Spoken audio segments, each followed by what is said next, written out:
Me and contenders ain't got no relation. So what you in if ain't no reparation? How much you spending on your preparation? I'm about them binges so to win and be the motivation. Determination is intention plus the willpower. Real power, pressure you should feel ours. Bills tower. Over us, I overcome. I'm overcomes. I need direct transactions. Don't wanna wait till you load the funds. You hold the funds and Joseph come. Promote the clerk, demote your son. I overthrow the CEO. I'm taking over some. The chosen one, you throw me one. You owe me two. You holding one. I'm holding you accountable. Act like you owe me one. Look, every lesson learned is a lesson taught. Every blessing earned is a blessing caught. Promise I'm meek and humble and grateful for every bit. The head is heavy, so your promise have a heavy fit. The Big Dog Chico Show. That sports talk. Scope up. Yes, sir.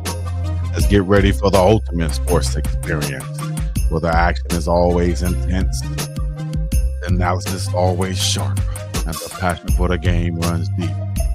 Let's kick things off with the biggest dog of all. It's the place to be. Oh, now to everybody out there. Oh, now.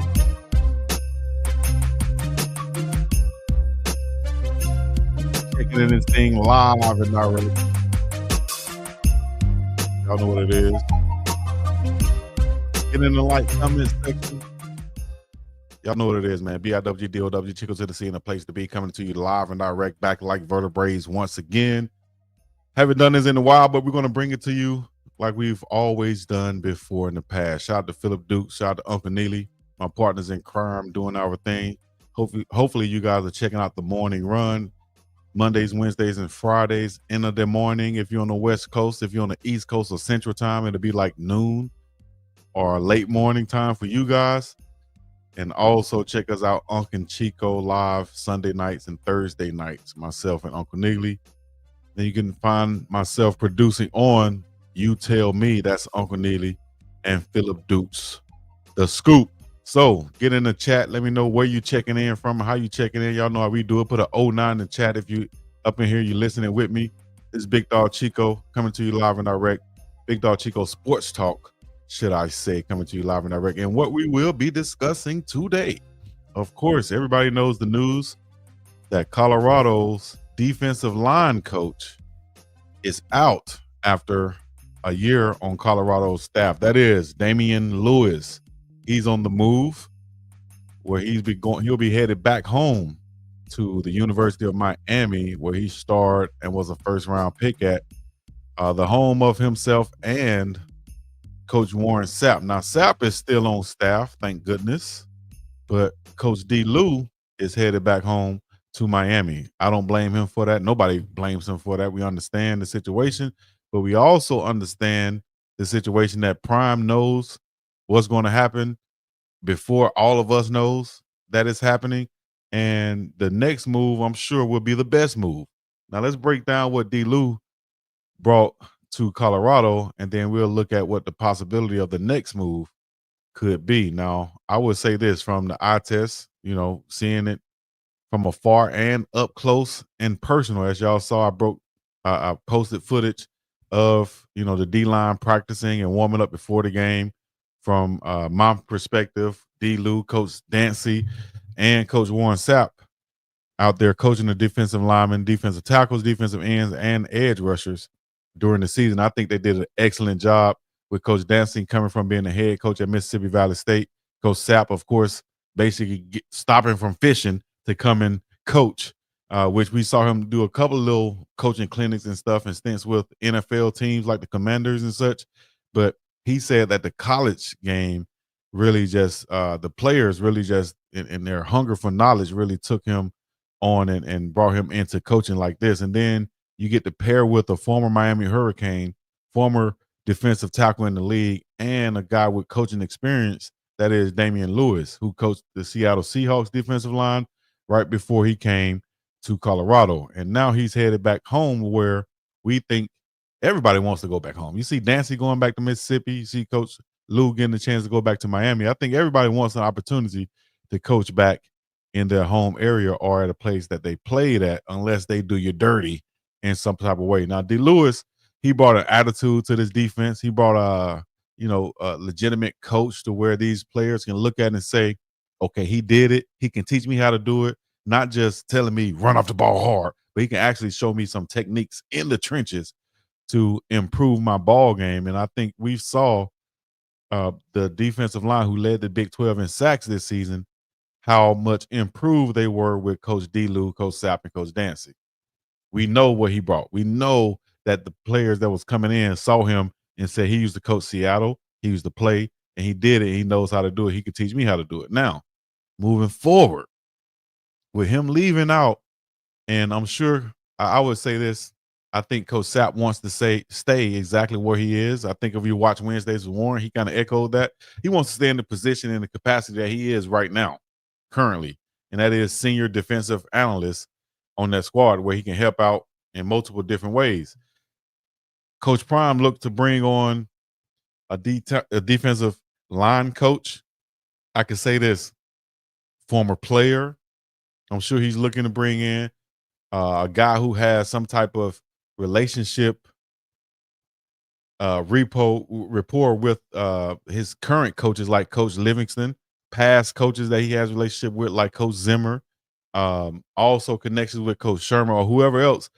Coach Prime is looking, and he can go through his vast and vast knowledge of resources that he can call and say, hey, man, who's a D-line coach that I could bring in that can help us right now? Who's a D-line coach that has the same mentality or philosophy that our defensive coordinator has? Who's somebody that has been in the trenches that our defensive coordinator know that he can trust? Who's somebody that the players are going to look at and say, I like him. He's done it before.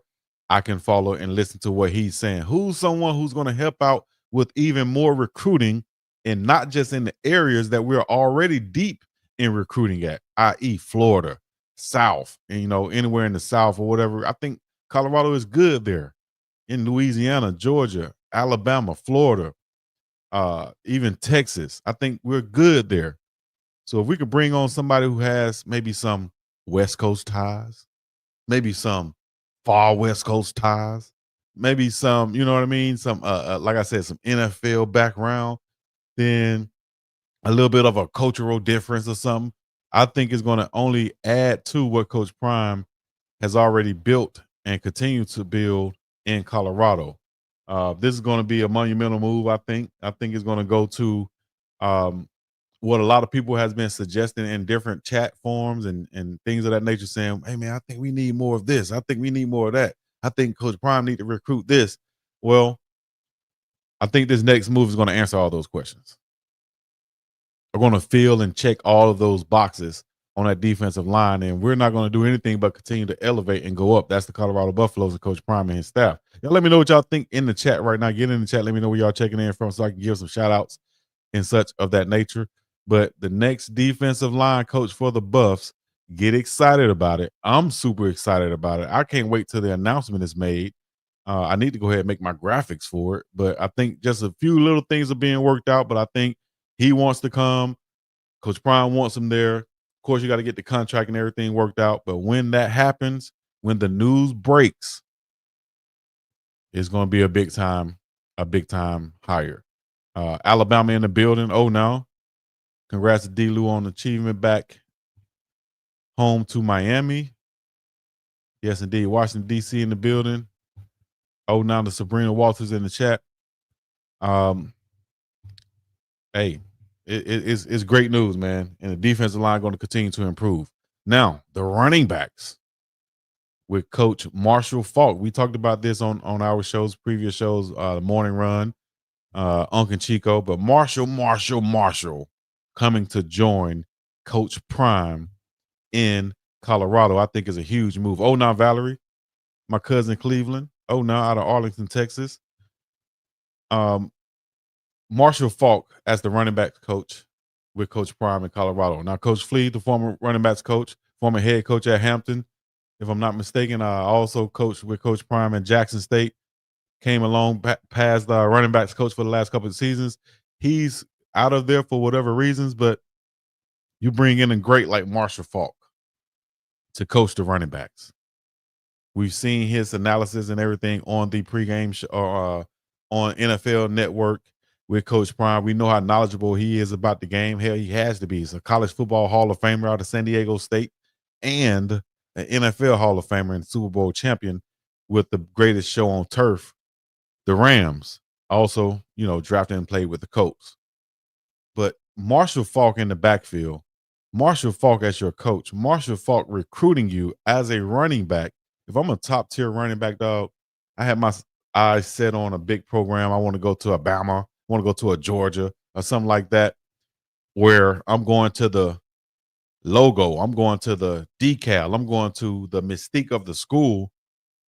Well, if a running backs coach called me with the resume like Marshall Faulk, which he's the only one in college football with a resume like this, with the gold jacket, coach. If he calls me and says he wants me in his room, he wants to coach me, he wants to coach my son, my athlete, my former player, my nephew, anybody who I have as a adult who has watched Marshall Faulk, who knows his character, anybody who I'm influencing and Marshall Faulk calls and offers, dog, how could you not take that? With the head coach being Deion Sanders too? I think Coach Prime just upped the skull, as they say on Twitter. I think he just upped the level of the playing field right now with Marshall Faulk, because these guys, we were seeing the SEC kind of panning out. We're seeing all these schools leveling out to where, it's parity in college football more than probably ever. I think these hires that Coach Prime is bringing, 3 Hall of Famers now on staff, I think it's only going to elevate what he's building in Colorado to where we're going to see in the very near future, probably starting this spring and after when the transfer portal opens again, we're going to see some dominant players come to Colorado from now moving forward in the future, as we should.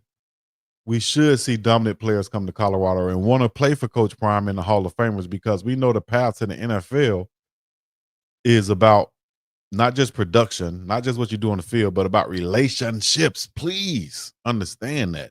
It's about relationships, about who you know, what you know. And not just about what you know, about who you know. I can tell the story all the time about a player I played against my last football game in college. And after I went overseas to play and came back, I saw him at a random restaurant with a cast on and with Pittsburgh Steelers uniform, or what do you call it, sweatsuit on and stuff. I'm like, how do you get this Pittsburgh apparel?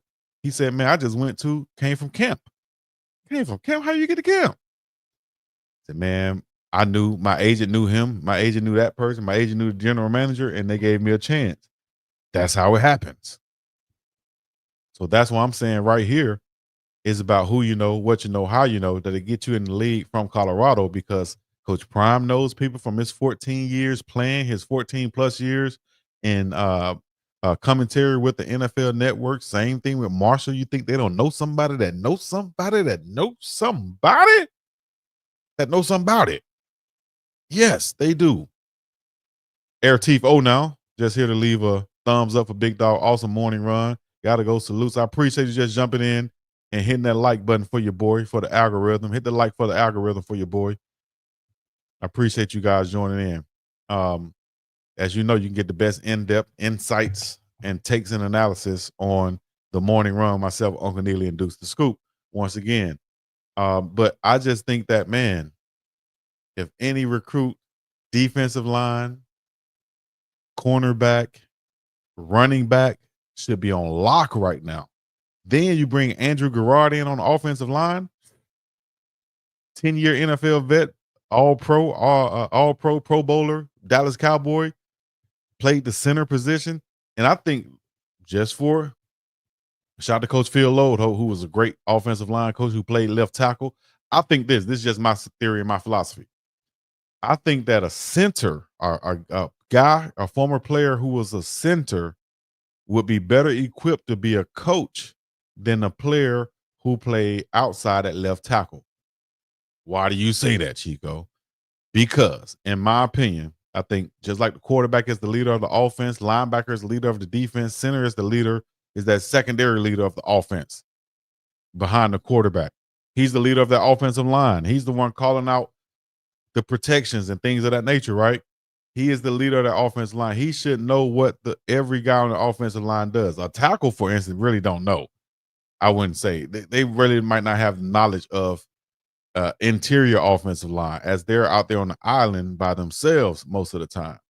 Interior offensive linemen, they're working with at least the two guys next to him, and then you got to also check and help out with the tackles out there. So I think he might be in a better position to lead the offensive line and to be a better long-term stay coach for the Buffs as the offensive line coach. You got Gunnar White there, you got Big George Hageman. Now you bring in Andrew Garrard. I think that's going to be a great mix and a mesh right there that we've seen on that defensive line last season with Dancy, Lewis, and Sapp.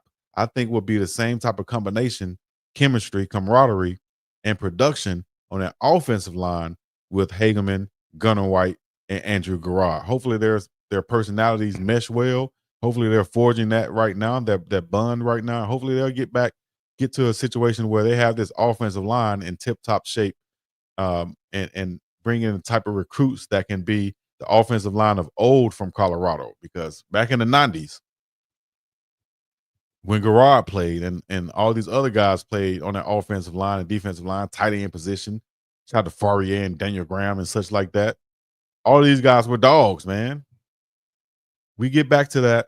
We bring in some big Usos, some big Tongans, some big Polynesians also on both lines, offense and defense. Now we have all of the pieces together that builds, I think, the best college football teams. You look at Ohio State this past year. Look at the Tulitolos and all the guys who were on their team of Samoan and Polynesian descent. You got to have those mixtures too, man. It's not just all of them, not just all black players, all white players. We need all players to come in with this hire that Coach Prime is bringing in, with the offensive line knowledge that Andrew Garrard has. I think we'll see more Polynesian players come to Colorado, as we see one that came from Ole Miss this past season. He's of Tongan descent. I think it's going to be more to come, and I think that's just the gumbo of winning football nowadays. Is you got to have all of the cultures in there, and that's meaning that's only saying that because you don't want to exclude anyone, so to speak. You don't want to just be picking from this batch of players when you could be picking from this batch of players, which is a larger selection, so to speak. So now we're going to extend that recruiting even more to California for the big guys coming out of California who usually end up at Oregon, Utah, Washington State, the Alabamas, the Ohio States, the bigger schools on the West Coast, so to speak. Even Fresno State gets some guys who can really play and ball out. So those USC, UCLA, all those teams, Arizona. You see, Arizona has an offensive lineman, Big Jonah, that's going to be selected in the first round in the draft. That should be a Colorado player. I think that's going to change in the next, starting this spring, the next transfer portal that goes around, the next recruiting cycle that goes around. I think that's going to change right then. Also, speaking of recruiting goes, we, as far as Colorado and every other school out there, need to be looking at Montgomery, Alabama, Pike Road, Alabama, and Selma, Alabama. Yes, I'm biased because that's the area that I'm from, but I know that there's plenty of talent down there that's being overlooked. Maybe because of, I don't know, just being in that area or some type of poverty or low or whatever. I don't know, but y'all need to go check out the players that's in Pike Road, Alabama, Montgomery, Alabama, Selma, Alabama, also Southside Selma, Alabama. Southside Selma, Alabama has produced 4 guys who signed this year, 2 going to Auburn, and you have 2 more coming up in the next years, 26 and 27. So shout out to Coach CC, shout out to Coach Moody, and all the guys out there in Southside Selma, Alabama. Derek Smith and his twin brother, Eric Smith, are headed to Auburn right now. Those are top recruits out of Southside Selma, Alabama. And Selma, Alabama High School has some guys also. Shout out to Dallas County. So recruiters, Alabama recruiters, Auburn recruiters, Colorado recruiters, and everybody else in between, go check out those schools real quick. Pike Road produced Judkins, the running back that's going pro now, that played in championship game, college football, for Ohio State. Yes, he's out of Pike Road. And it's more that's been brought up out of there. Oh, now, Maurice, appreciate you checking in. So what's up, big dog? Yes, the morning run was very funny and enjoying with the family. I appreciate you guys. Sabrina, for checking into the morning run. Mama Millhouse, oh, now from Selma, Alabama, checking in once again. Like I said, it's talent down that way, all through that area, because it's something in the water. It's something in the water. All right. Y'all let me know what y'all thinking right now. I just hit the news like I had to hit. Oh, I got to talk about the Lakers. Got to talk about the Lake Show and what they're doing out there in La La Land. Give me some. Ladies and gentlemen, boys and girls, the LA Lakers made the trade for, of course, LUKA Doncic for Anthony Davis. I think LA is going to be in a great position to win ball games right now. They just added a big Alex Len. You see the guys playing hard on the wing now with Dorius Finney-Smith and also Rui Hachimura. Then the young guy that played this past week, he balled out. I think he had 17 points. So it's going to take those scrappy guys on the Lakers team to ball out. Somebody said, yeah, we got more white players than anybody else in the league now. Now we got Dalton Connect, LUKA Doncic, Reeves, Alex Len, Maxi Kleber, and there's one more I'm forgetting now. But we got a bunch of white players on the team. I'm talking about pale white too, but they can ball. Nothing wrong with that. They can ball. So hit me with that. He ain't lying. They can. I think the Lakers are going to make some moves. They're number 5 right now, the best record they've had in the last couple of seasons, playing lights out on the offensive side of the ball. It's going to be very hard to beat these guys once LUKA really come back into his own and start scoring 30 points a game. LeBron coming off the wing, dunking the ball like hell, like he's 22 years old at 40 years old. The other guys going to have to fit in, play their role, hit open shots when they have a chance to, like Gabe Vincent. AR-15 can just ball out, do his thing, do his best Kobe Bryant impersonation. Lakers will be a problem to deal with in the playoffs. Only person I'm worried about is Joker, but that's everybody in the league that's worried about the Joker. Wow, how can you find all the sound now? I don't know. It happens like that sometimes. It happens like that. We can find the sound now. You feel me? It works out, don't it? Touch the wall, I left the wall. But until next time, I just want to jump on this thing, talk to my people out there. Y'all let me know what y'all think. Get in the chat right now, what y'all would like to see coming up next, what y'all would like to hear us discuss on the next shows that we have. I already know what it is. We'll be back with more later on. Just had to jump on here and give you guys a Big Dog Chico show, which I haven't done in a minute. So hit the like, hit the subscribe, run them likes up for your boy one time. And until next time, we're going to be up and about of this thing. Give me one of my theme songs. Which one you want to play? Play this one right here. All right. We out of here. Peace in the Middle East. And if ain't no reparation, how much you spending on your preparation? I'm about them binges so to win and be the motivation. Determination is intention plus the willpower. Real power, pressure you should feel. Ours, bills tower. Over us, I overcome. I'm overcomes. I need direct transactions. Don't wanna wait till you load the funds. You hold the funds and Joe's will come. Promote the clerk, demote your son. I overthrow the CEO. I'm taking over some. The chosen one, you throw me one. You owe me two. You holding one. I'm holding you accountable. Act like you owe me one. Look, every lesson learned is a lesson taught. Every blessing earned is a blessing caught. Promise I'm meek and humble and grateful for every bit. The head is heavy, so your promise have a heavy fit. The Big Dog Chico Show. That sports talk. Scope up. Joe Flow.